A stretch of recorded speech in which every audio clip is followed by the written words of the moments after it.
Hi Joan, thanks for your video. It's always fun to hear and see you. You're such a good player, just really great project. I got your second email before I saw the first, so I didn't look at your sound check. That happens. I recorded an entire afternoon of videos one day for a whole bunch of different students, martial students and music students, and at the end of it all I realized I didn't have the microphone plugged in, so it was just me going. It's quite ridiculous. So those kinds of technology issues do come up.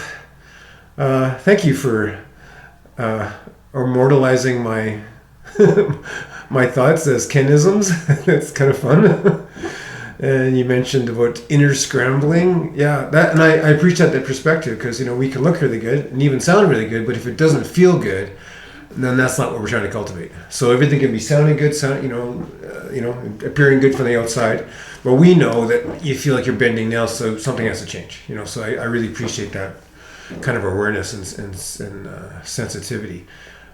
You agree with my note change in the Arvins? Thank you. Eighth note pickups and variation 2, you fix that. And you like that approach of just playing the top notes and the fesh to get the sense of the line that you're working with. I have some other ideas about that I'll tell you when we get there.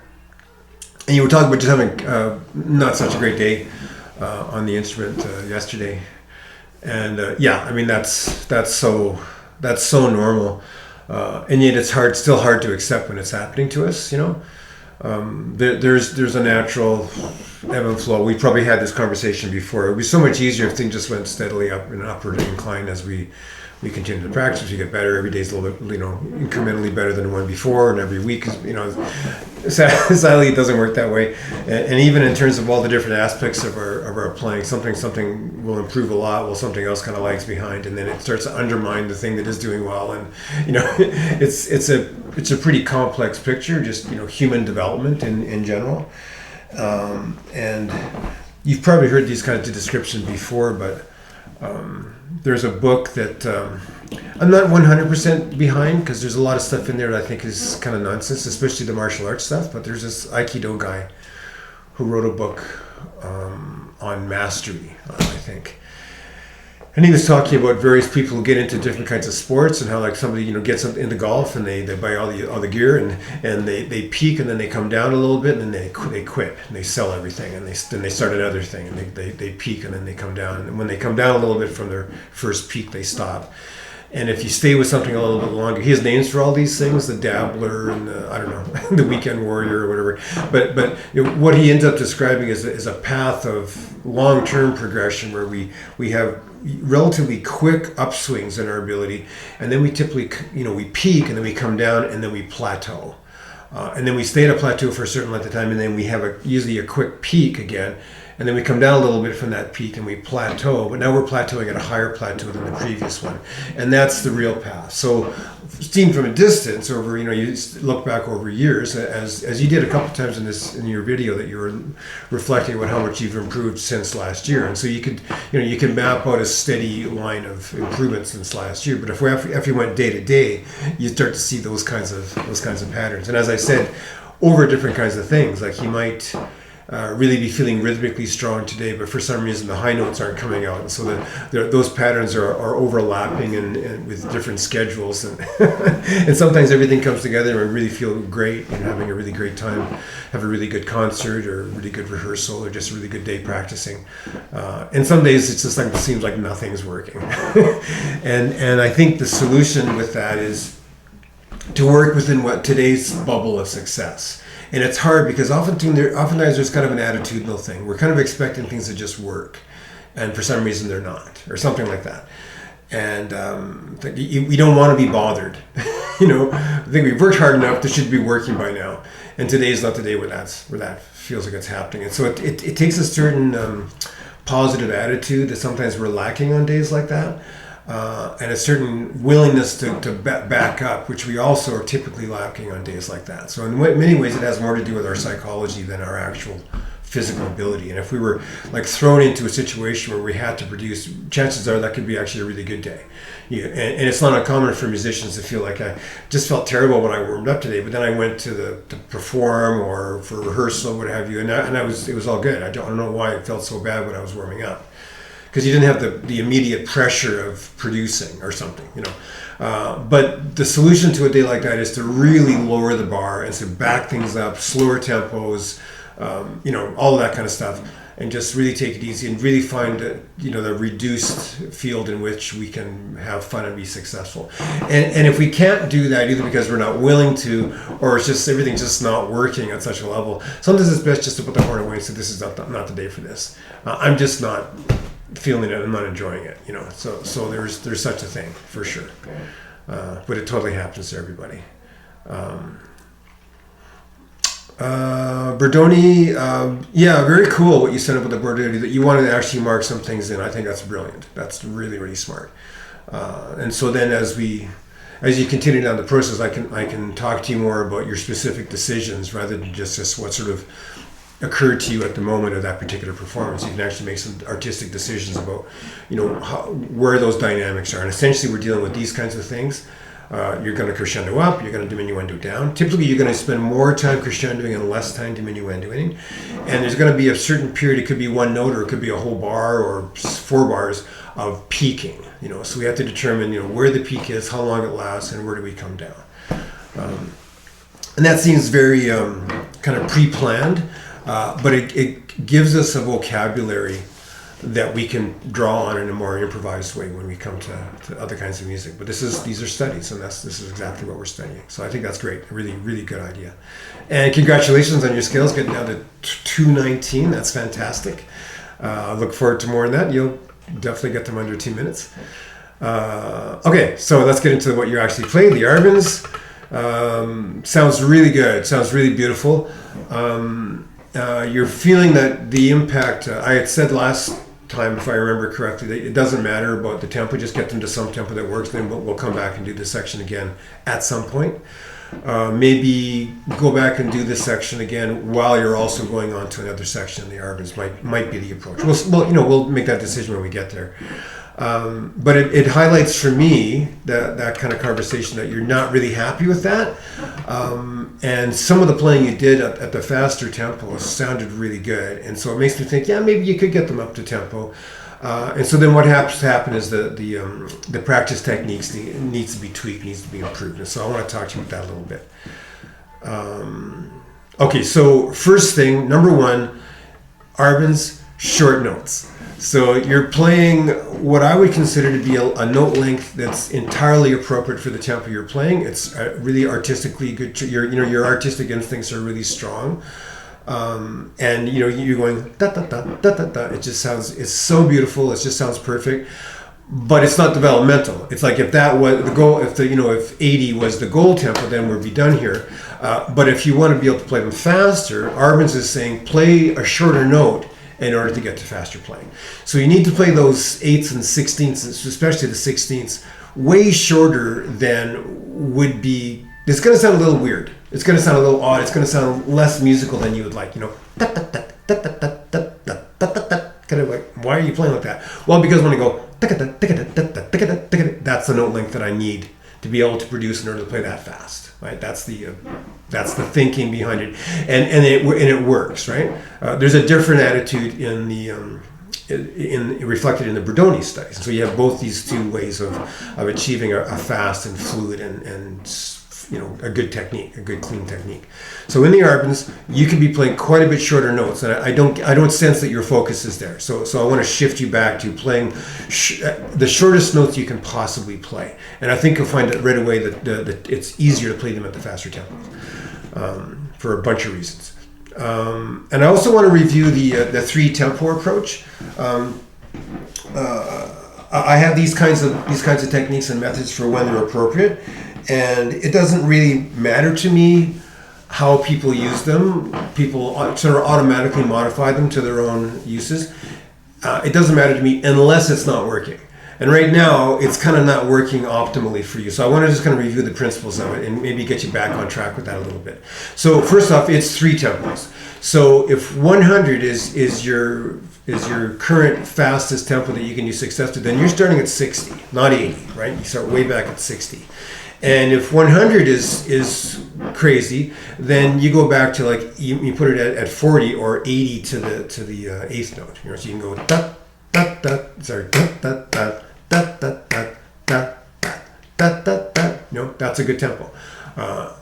And the idea is that slow tempo should be absurdly slow, so that you can easily play it perfectly. It's no problem. You should be thinking to yourself, I'm not even sure why I'm doing this, because I can play it perfectly. And the point of doing it is that you are playing it perfectly. It's because you can play it perfectly. Now you've got perfect. Now play perfect faster. But if you're always kind of a little uncomfortable and missing things because of the tempo, and with you, there's not very much of that, but there's a little bit of it, and that's preventing you from moving forward, right? So go back to the absurdly slow tempo, absolutely perfect.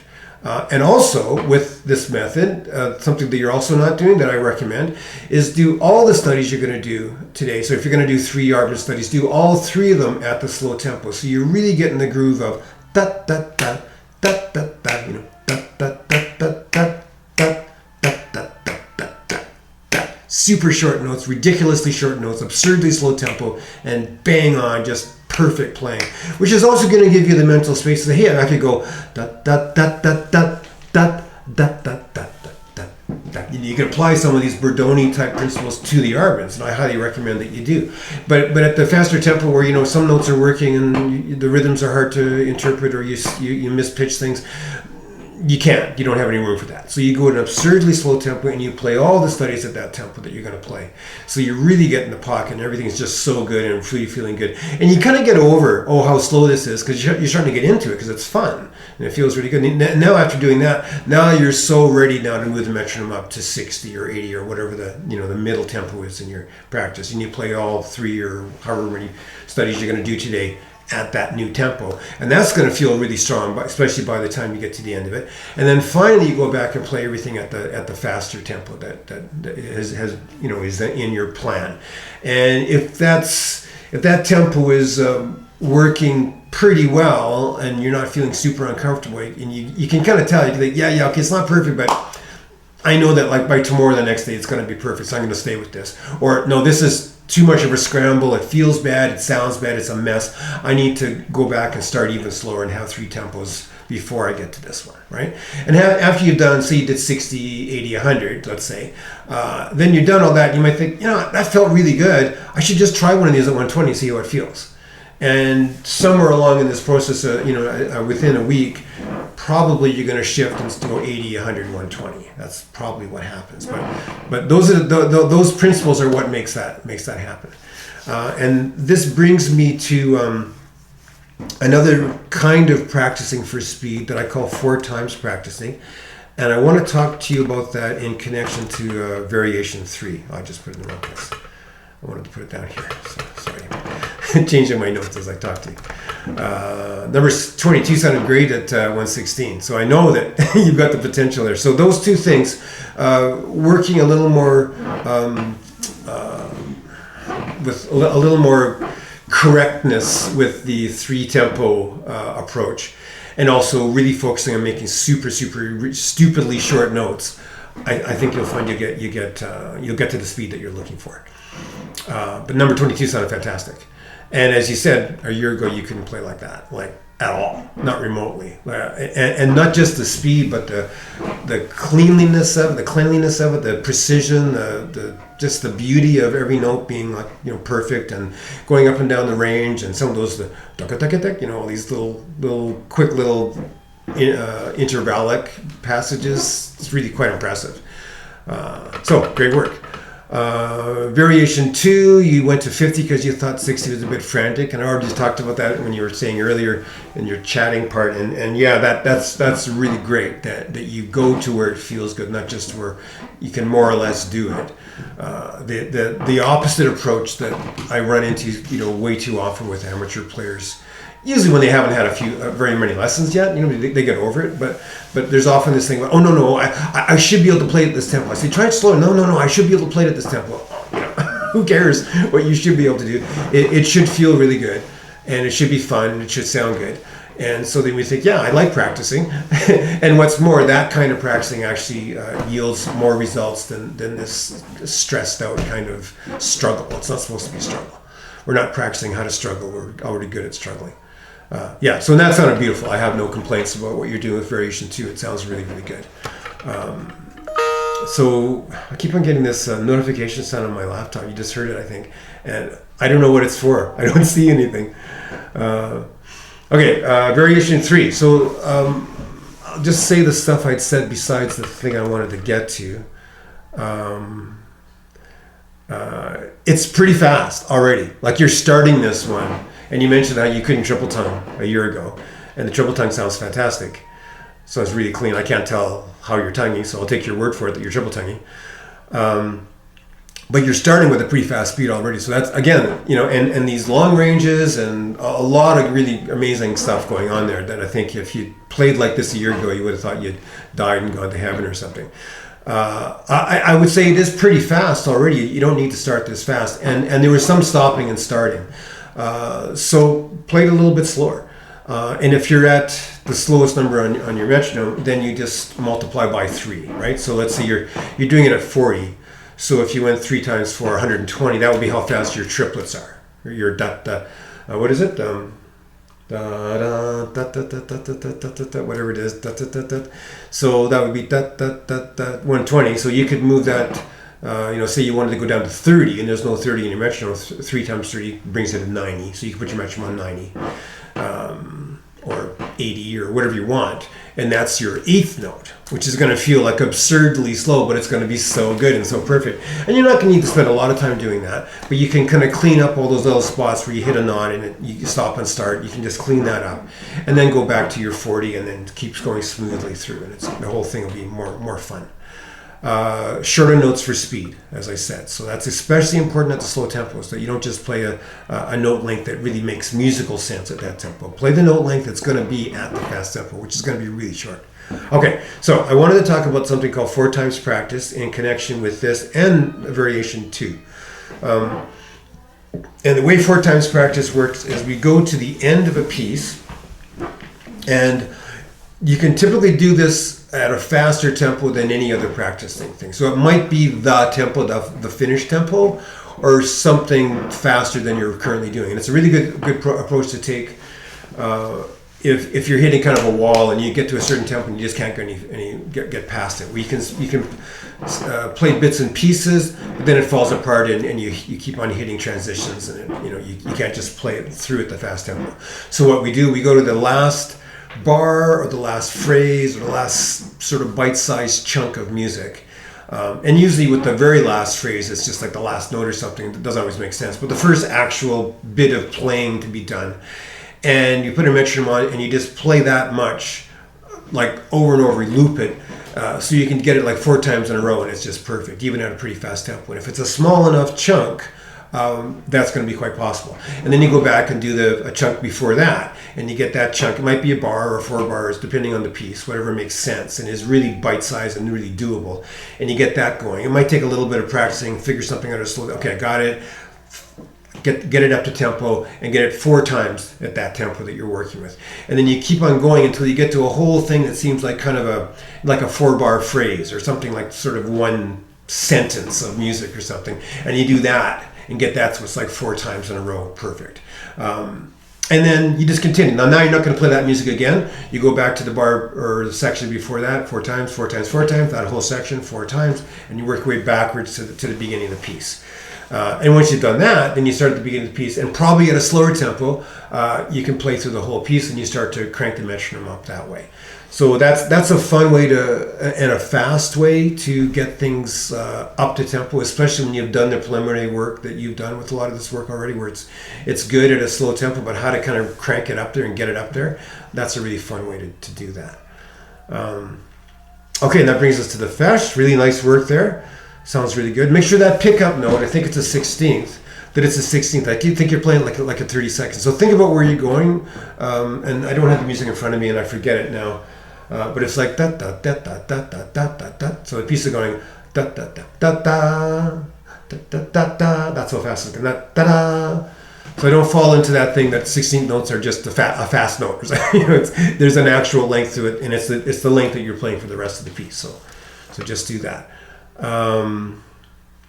Okay, so I think it's really strong to find the melody by leaving out those repeated G's as you're doing.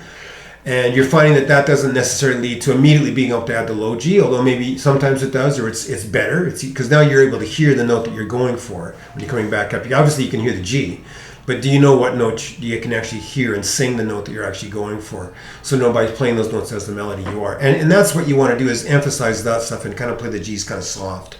That's the musical effect we're looking for. I think I demonstrated that or tried to demonstrate that on the piano for you. Another thing you can do between those two extremes is to play some of the G's, but not all of them. So you could play, the first G that occurs in each four note sequence, for example, like one per beat. Or you could play all of them within four, da da da da da da da da da da da, that kind of a pattern. All kinds of different things you could work out. You could play some of the G's and gradually get to the point where you're playing all of the G's. So that's another thing that you can do to kind of gradually bring that up to where you want it. And then the Bordoni 1 and 2.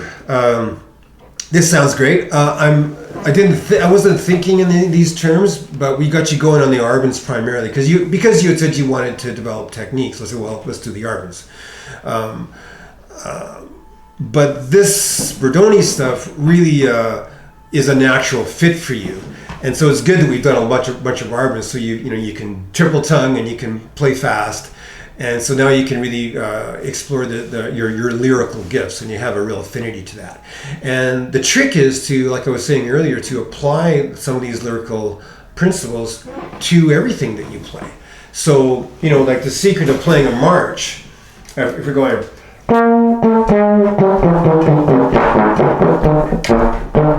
is to go.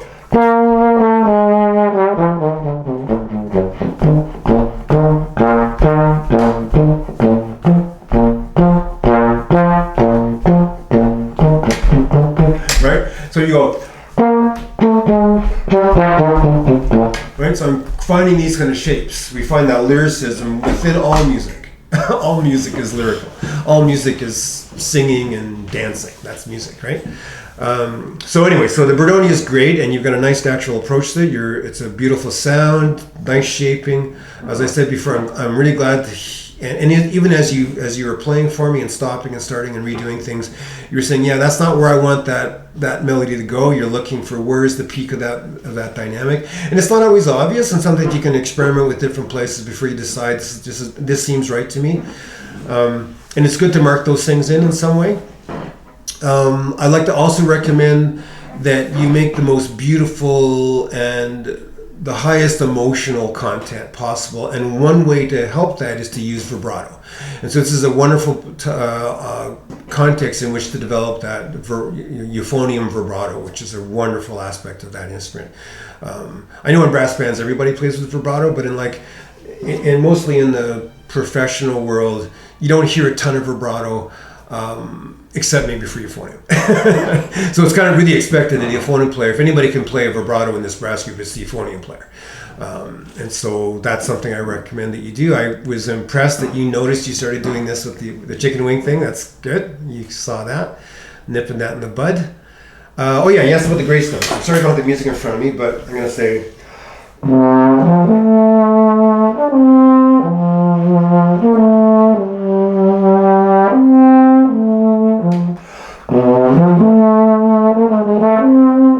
Right?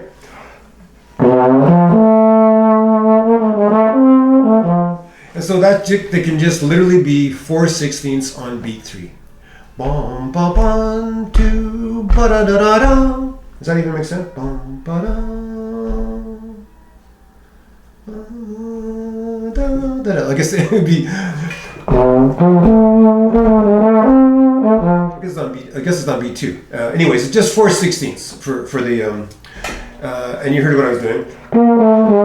So B flat A, G sharp A, or maybe you're playing treble clef. So that would be. Can I do the translation? C B A sharp B. I think those are the notes. So hopefully if that doesn't work, if that doesn't make sense, then just send me a quick email and I can actually write it out for you in a little short little PDF. No, we're happy to do that. Hopefully that is helpful. You asked also, no, you didn't ask anything. But I wanted to say, keep in mind that there's a gliss going on in the mouthpiece, right? It's what's physically happening is exactly what happens with our voice. Ah, so that sounds pretty clean, even ah. But you know, it's really going ah. That's how we sing, right? The only way to not gliss with the voice is to go ah ah ah ah. So that has to be happening with our lips. The lips don't stop buzzing, and so if you're going to go from one note to the other, that means you're going to be buzzing all the pitches in between. And it, just like the voice, if that's quick enough, it can sound really clean. So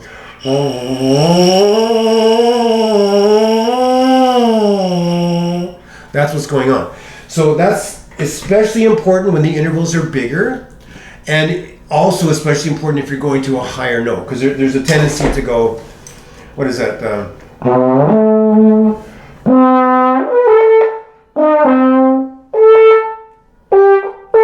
This kind of thing where you just can't, you stop everything and just try to get the note by itself. For some reason that feels more secure to us, but it's actually harder. It's much easier to go.